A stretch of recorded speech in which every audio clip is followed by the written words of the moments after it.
and welcome into Poke the Bear episode 46. Connor, who's a good 46? It's not ringing any bells, Evan. 46. Who's a good 46? Oh, that'd be David Krejci. Oh. David Krejci. The David Krejci episode. Are we sure? Wait, are we sure it's... might be 48. Might be 48. You know, the one little part of the six. Maybe that's an 8. We'll go on hockey reference afterwards. We'll check We'll after. go back and edit this out, right? It's fine. We'll edit it right. We don't out. look We'll like a bunch of dummies. No, not at all. Anyways, I'm Evan Marinofski. That's Conor Ryan of Boston Sports Journal. Connor, how we doing? Evan, doing well. How you doing? Good. I'm hoping that, there's some first-time listeners who maybe never heard of us before, and they're sitting in their, car, they're cooking dinner, or they're doing something while listening, and they're like, these kids don't know that David Krejci number 46? What the hell? Click. I'd be honored if people were making dinner and listening to our sweet voices as we argue about the Bruins. That's the ultimate honor. That is. I always like to hear what people are doing when they listen to us. What are you doing? If you were cooking dinner, making chicken, stuff like that, as you listen to us, that'd be I think that's better than a Hall of Fame vote. That's better than getting into the Hall of Fame. That's the Hall of Podcasting fame right there. But anyways, crazy times for the Bruins. This is obviously pre-game 3. Bruins are tied with the Islanders 1-1 in this series, the second round series. Obviously the heartbreaker in game 2, the fun, crazy night at the Garden on Saturday for game 1. The Bruins do not have but I will say, as crazy as things are with the Bruins, it's nowhere near as crazy as what's going on next door at the Celtics. That was the news of the day on Wednesday with all that going on. So maybe Bruins fans can take a little solace in knowing that things are a little more stable in the upper management of TD Garden with the Bruins. Yeah, no, I thought I was gonna be the guy stealing all the headlines today when I announced that Craig Smith was back on the lineup, but apparently not. Apparently the Celtics had to steal everyone's thunder. So happens every time, right? You think the Bruins get the spotlight now, but no. I think Bruins are in a little bit more of a stable spot than the Celtics these days, even though I think everyone's well aware that the Bruins rather only have so many more kicks at the can with this core. At least you know what to expect, at least for the next few seasons. For the Celtics, I don't know. We'll see what happens. We'll see what happens when it happens. It's a TBD, to be determined. Speaking of big news, I have some big news of my own. Right before we started recording, I changed my Twitter handle. I have never done that. I changed it. It was E Marinofski before, and it was a lowercase e. And I was like, you know what? I think it's time for a change. So drum roll, crazy new Twitter handle at Evan Marinofski. That's riveting. I thought it was going to be like Marinofski or something like that, or not. But crazy news, crazy. Well, that's why I can't change mine, because if I do, it's going to erase the blue check mark, and you can't. I don't have a blue check mark. Check mark. So I can because you can apply. You can apply now, and I don't know where to apply. So I think it shows up in your settings, right? That's where it shows up. I think you just tweet at Jack Dorsey. Be like, listen, man, I've gone viral a couple of times, so he's probably a big Bruins fan. So.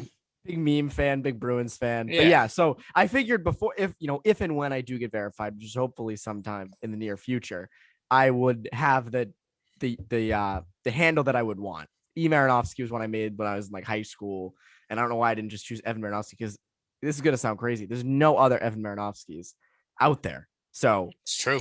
The handle was available. It wasn't hard. It wasn't like Conor Ryan, the name Conor Ryan. There's probably a few other Conor Ryans. Me fighting with all of the Republic of Ireland to get that handle. So I think there's one Conor Ryan with one N who I think is like a reporter in Ireland, and apparently this man's an investigative reporter, and he wrote this like big piece on like corruption in greyhound racing in Ireland. And so like one day I got like a DM from this man whose name was like Padraig O'Flanagan, and he was like, go fuck yourself, except it was with a brogue. And I was like, I don't know what I did to piss off this Irish gentleman. And it turns out he thought I was the man, and apparently the man had a pretty lucrative greyhound racing business that was in shambles because of one Irish Conor Ryan. So long story short, I cannot find just Conor Ryan because I'm far down the list in terms of other Irish journalists, apparently. And you can't go. You're banned from Ireland. You can't go to Ireland because of all That's that true. stuff. Well, I can't go to I can't go to a Greyhound race. I don't know why I would be at one anyway, but especially not now because that guy might find me. I eventually corrected the man, and he was like, "Oh, sorry, mate," and then he wrote like, "Fuck that guy," though. So like, he wanted to get one last shot in, which I understand. I mean, guy's very passionate about Greyhound racing. I don't believe it's a very good profession. It's not great for the dogs. So No. maybe Irish Conor Ryan was in the right there, but this gentleman from I think Dublin was not very thrilled about it.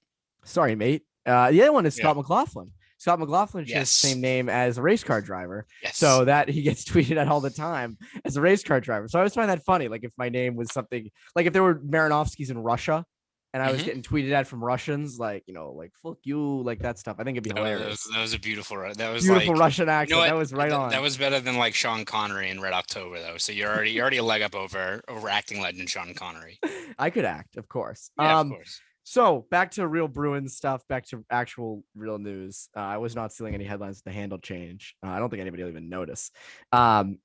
Tuukka Rask, his health, you wrote, is going to be kind of this ongoing storyline throughout the playoffs. I agree. I think, and we both said this leading up to the postseason, was this is going to be a thing that the Bruins are going to have to worry about is Rask with his health. He said numerous times down the stretch that he wasn't really healthy, that, he alluded many times to like, he wasn't as comfortable as he'd like to be.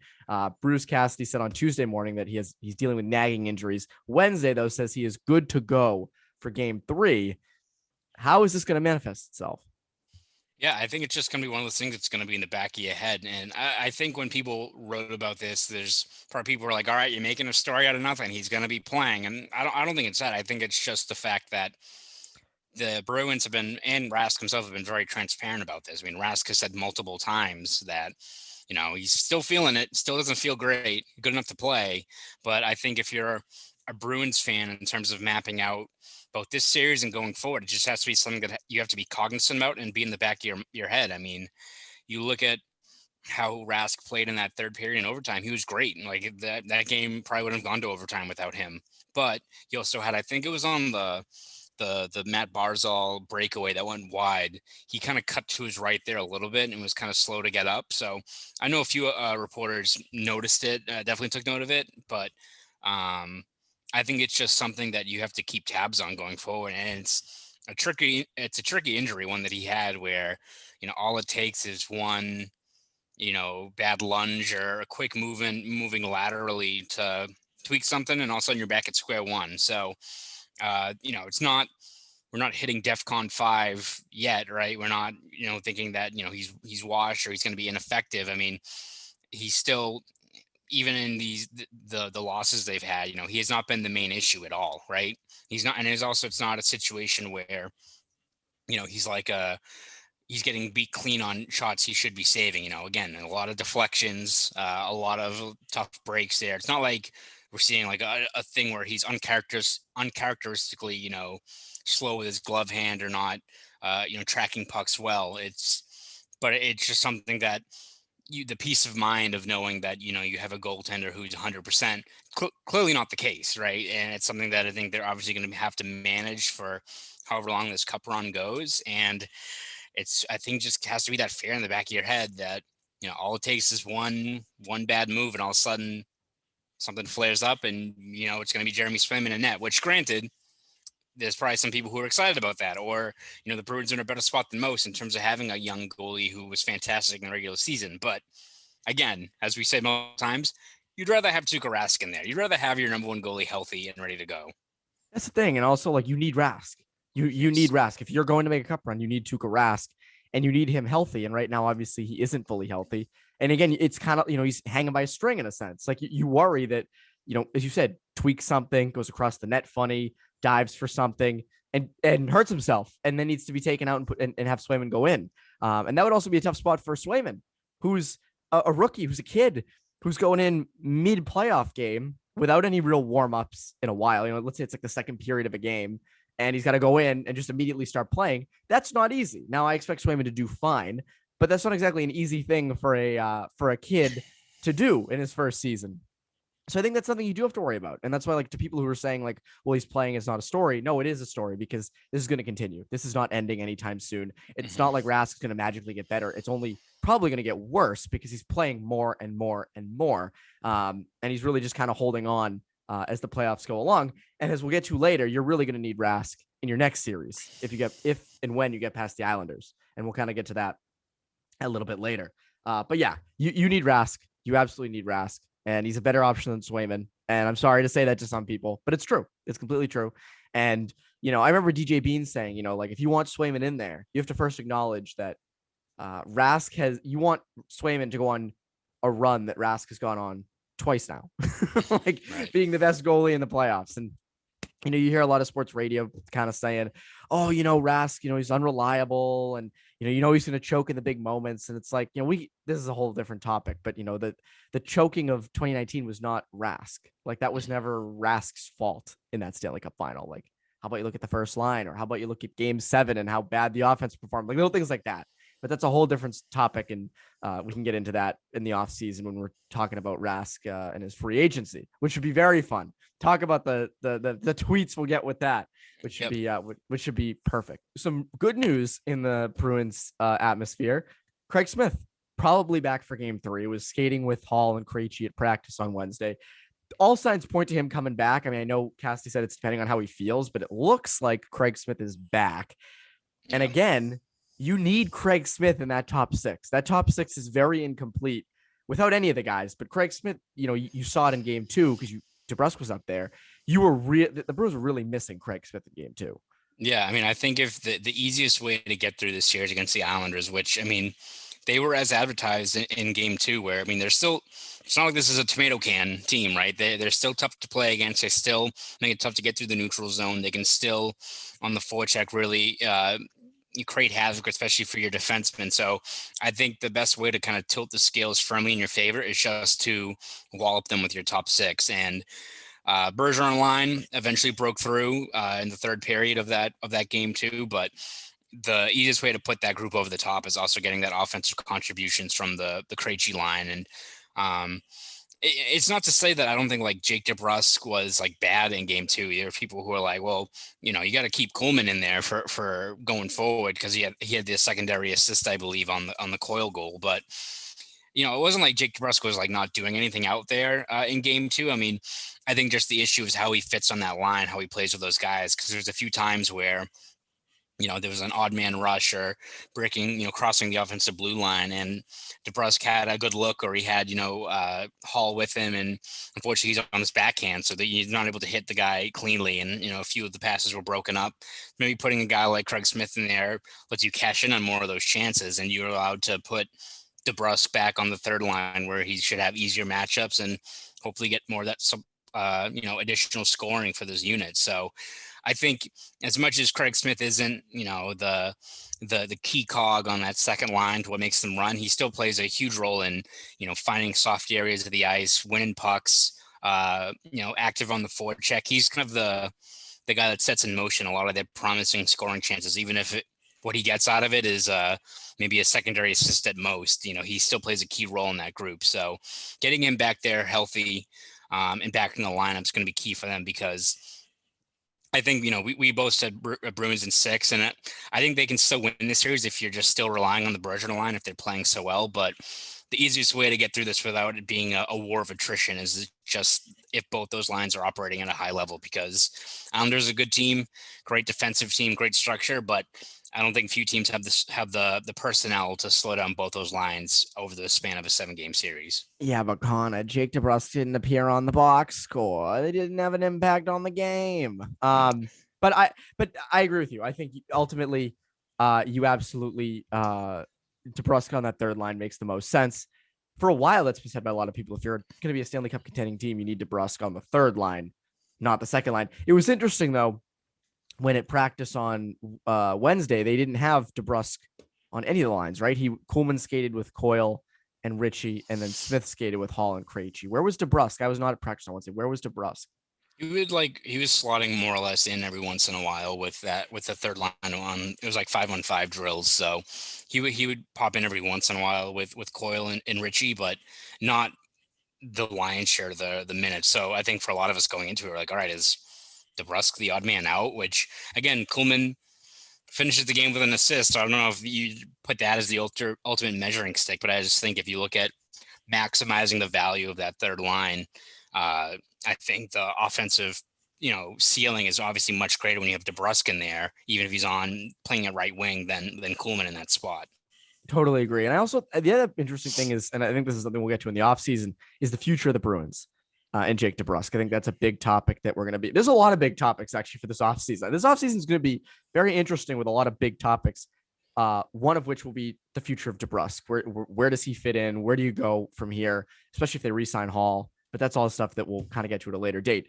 Speaking of the near future, it has been confirmed that the Bruins will play the winner of Tampa and Carolina in the next series, or not the Bruins. The Bruins or the Islanders.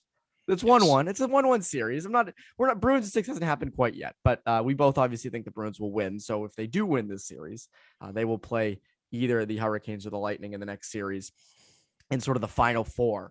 And I love how it's still going to be, it still could be like a West Coast versus like Western Conference versus Eastern Conference type thing.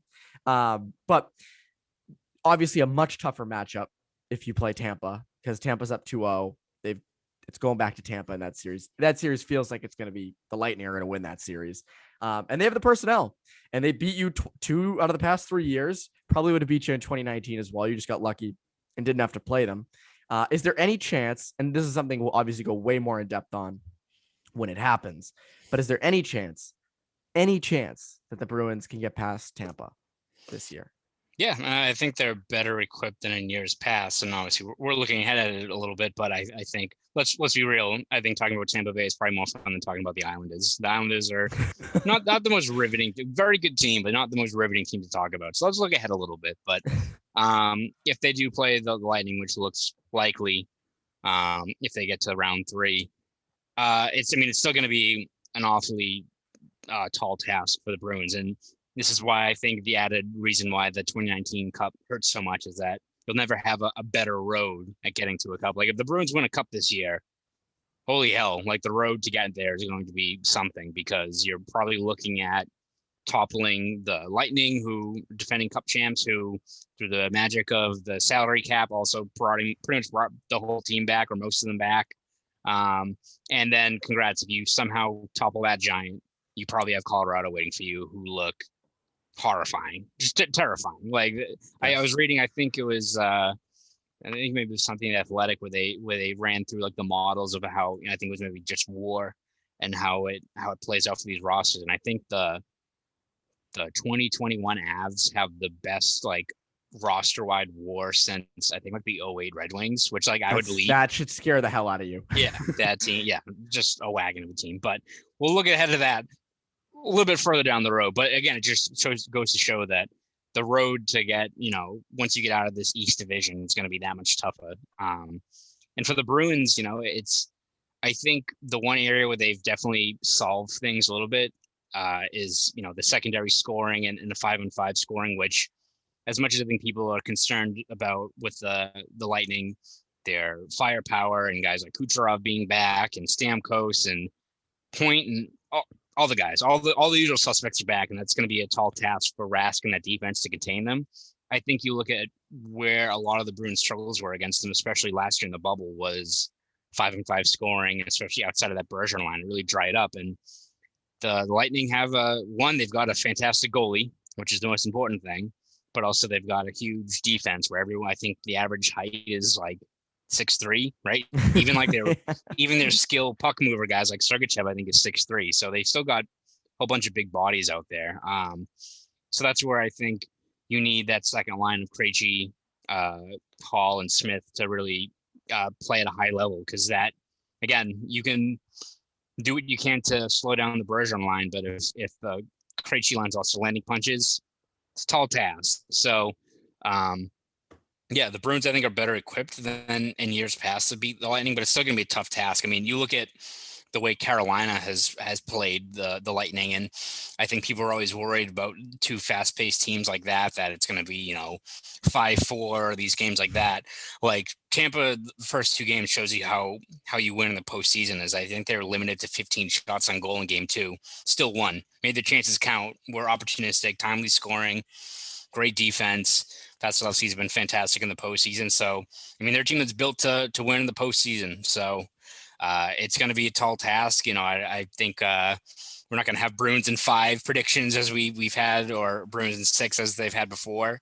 But yeah, the road ahead after this series especially is going to get that much tougher, which means, one, you need Rask healthy, or at least playing at a level where he's not hampered by this injury. Because if we thought the last couple of runs were going to be tough, I mean, he's going to have to play at another level to keep Kucherov and Stamkos and Nathan McKinnon and Gil McCarr. It's a hell of a card that they have up against them if they want to get to win a Stanley Cup again this year. I'm telling you, if the NHL got the Lightning and the Avs in the Stanley Cup, what a matchup that would be. Like, that would probably be the best possible playoff series you could put together, just off watchability. Yeah. The other thing that's interesting is I don't know what my pick would be for that series. I'd have to do some more research than just like talking out of my ass. But one issue the Bruins had last year against Lightning was they couldn't get inside. They could never get to the inside of the Lightning, couldn't get to the high danger areas. Now you have Holland Smith in your top 6 now. So maybe that helps. Maybe that does give you a boost that you didn't have before. Now, how does your D go up against the big Lightning forwards? How does Grzelcyk and McAvoy hold up? How does Riley and Carlo hold up? What about Lozon? What about Clifton? How do those guys hold up against the Lightning? That's maybe a bigger question. That's actually probably, because that's one area where you didn't make an obvious upgrade, is Riley and a older, more mature Grzelcyk better than Krug and an older Chara. So that stuff is all going to be talked about at some point, but it is pretty clear that after this Islanders series, the Bruins would have a very, very hard road to the Cup. And it would make it all the better if they did win. Like, if you win that, if you can find a way to beat the Lightning and the Avs, that's the most impressive thing this core has ever done by far. Like, it's not even close. So that'll be interesting to see when it happens. I'm just, me personally, the Lightning always scare me. They're a good team. They're stacked. They always seem to play well. I guess maybe you hire John Tortorella. Maybe you hire Tortorella for that series too, and you bring back Bob John Tortorella. John Tortorella will be the fan banner captain for for Game 3 in Boston. Imagine that. Get inside the Lightning head a little bit, announce Torts to Boston as like a co-head coach with Cassidy. Imagine Cassidy working with Tortorella. Talk about two people who are extremely different. Both pretty open with the media for very different reasons and very different wavelengths of that interpretation for sure. Definitely a good cop, bad cop situation if it was Torts and Butch. But so that is that. That's all there is in the land of the Bruins. Before we go, Connor, is there anything that the people can look forward to over at BSJ?